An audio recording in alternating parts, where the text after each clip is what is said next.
həmişə fikirləşmişəm ki, bu qadın enerjisi, kişi enerjisi məsələsi o qədər boş şeydir ki, heç zamanı mən bu barədə danışmamışam. Bilirsiniz nəyə görə? Tutalım ki, biz hansısa bir qadın enerjilərini artırmağa çalışırıq da indi belə götürək. Amma biz hələ də özümüzə xəyanətlərə davam edirik. Hələ də biz sevmədiyimiz bir işdə işləyirik. Hələ də həyat tərzimiz bizə həzz vermir. Sən nə qədər gül yağı sürtürsən sürt, sən nə qədər nə istəyirsən elə, yəni nə qədər meditasiya eləyirsən elə, sən hələ də özün öz həyatının duyğularını, məsuliyyətini götürməmisənsə, həyatını o istədiyin kimi yaşamırsansa, bir də baxın nə qəşəng park elədim. Mənim kimi park eləyə bilmirsinizsə. Siz hansı qadın enerjisindən söhbət gedə bilər ki? Yəni, gəlin qadın enerjisi praktikası eləyək, meditasiyalar eləyək, nə qədər eləyirsiniz eləyin. Siz əgər daxildən özünüzü xoşbəxt hiss eləmirsinizsə, emosional bagajınız nə boydadırsa, siz heç zaman həyatınızda bir xanım kimi yaşaya bilməyəcəksiniz. Yəni, o enerji sizdən yayılmayacaqdır heç zaman. Bunun üçün nə etmək lazımdır? Mən düşünürəm ki, qadın kişi enerjisini kənara qoymaq lazımdır. Çünki bu bizi individuallığımızdan uzaqlaşdırır.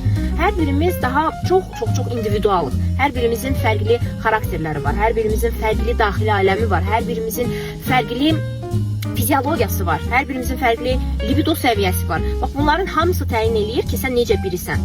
Çünki qadın öz təbiətini yaşasa, bəzi qadınlara fikir verin, daha biraz kişi kimidir, daha biraz sərtdir. Amma yenə də qadın enerjisindədir. O dediyiniz şey. Yenə də o dediyiniz şey. Mən qadın enerjisini inanmıram. Amma yenə də kişilər ona qayğı göstərir, hədiyyələr alır, davamlı hamı ona qapını açır, davamlı istirahət eləyə bilir vaxtında, sağlamdır, şuxdur, gözəldir. Elə də qadın var ki, yalandan çöldə, ay mən qadın enerjisindəyəm deyə yalancı bir o qadınlıq yaradır. Öyrənilmiş bir şey.